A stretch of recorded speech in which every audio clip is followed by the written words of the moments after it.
99,9% ilmuwan menyepakati perubahan iklim yang membahayakan seluruh kehidupan di bumi saat ini terjadi karena ulah manusia. Upaya meredam laju perubahan iklim membutuhkan kontribusi dari seluruh lapisan masyarakat. Kebijakan pemerintah untuk mengatasi pemanasan global juga membutuhkan dukungan publik supaya penerapannya efektif. Sepertinya kita perlu mengemas ulang pesan-pesan yang lebih mengena di hati masyarakat. Harapannya, persoalan perubahan iklim bukan hanya menjadi konsumsi elit, tapi juga warga di tingkat akar rumput. Yang nantinya masyarakat yang memiliki kesadaran tentang perubahan iklim dapat lebih terlibat untuk menjaga kelestarian bumi.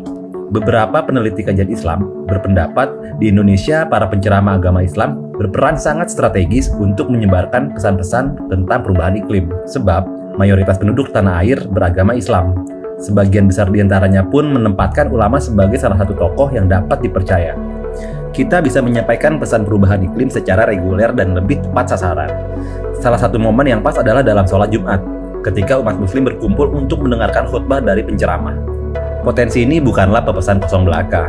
Pada tahun 2015, para ulama dan cendekiawan muslim menyepakati Deklarasi Islam untuk Perubahan Iklim Global atau Islamic Declaration of Global Climate Change. Deklarasi ini mengimbau supaya umat Islam lebih peduli dan aktif dalam menanggulangi bahaya perubahan iklim. Dari program ini, banyak ribuan penceramah yang dilatih dari berbagai provinsi agar mereka lebih aktif menyampaikan pesan-pesan pelestarian satwa liar di berbagai daerah di Indonesia. Dan diyakini upaya ini dapat diperluas untuk mendekatkan pesan-pesan perubahan iklim di masyarakat, khususnya para muslim. Dalam membawa pesan tentang perubahan iklim, para penceramah dapat bersandar terhadap dalil-dalil yang ada di dalam Al-Quran. Misalnya dalam surat Al-Qamar ayat 49, Allah berfirman, "Sungguh kami menciptakan segala sesuatu menurut ukuran." Ayat ini menegaskan pesan keseimbangan alam bahwa segala sesuatu di dunia ini berjalan harmonis sesuai fungsi dan ukurannya masing-masing.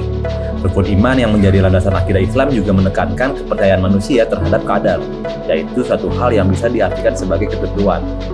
Karena itulah, keseimbangan merupakan hukum alam. Berbagai bukti ilmiah juga menunjukkan kerusakan-kerusakan yang terjadi di bumi ini.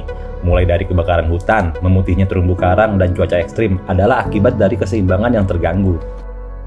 Namun begitu, penyampaian pesan perubahan iklim tak semata seputar kabar buruk.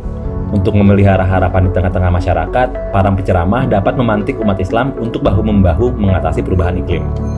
Aksi ini jelas sejalan dengan tugas manusia sebagai khalifah atau pengurus bumi, seperti yang sudah tertulis dalam surat Al-Baqarah ayat 30. Untuk memperkuat pesan ini, para penceramah dapat memberikan contoh langkah-langkah yang sudah dilakukan umat Islam di belahan dunia.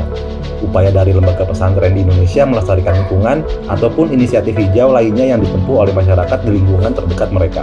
Semua upaya tersebut dapat menjadi uswatun hasanah atau teladan baik yang bisa disampaikan para dai kepada umat. Untuk memperbaiki kualitas pesan-pesan ini, para penceramah mesti kembali membuka buku dan literatur lainnya termasuk karya-karya ilmiah. Hal ini sangat diperlukan agar khutbah sesuai perubahan zaman di mana kerusakan bumi tengah menuju kondisi yang tidak bisa dipulihkan lagi. Namun, para penceramah tidak bisa melakukannya sendirian. Kita membutuhkan gerakan yang lebih luas untuk membekali para dai menyampaikan pesan kepada umat Islam. Inisiatif ini perlu diperluas. Harapannya, ceramah bersihkan pesan-pesan pelestarian hidup menjadi tren baru yang tersebar di berbagai masjid di kota maupun desa. So, bagaimana menurut kamu?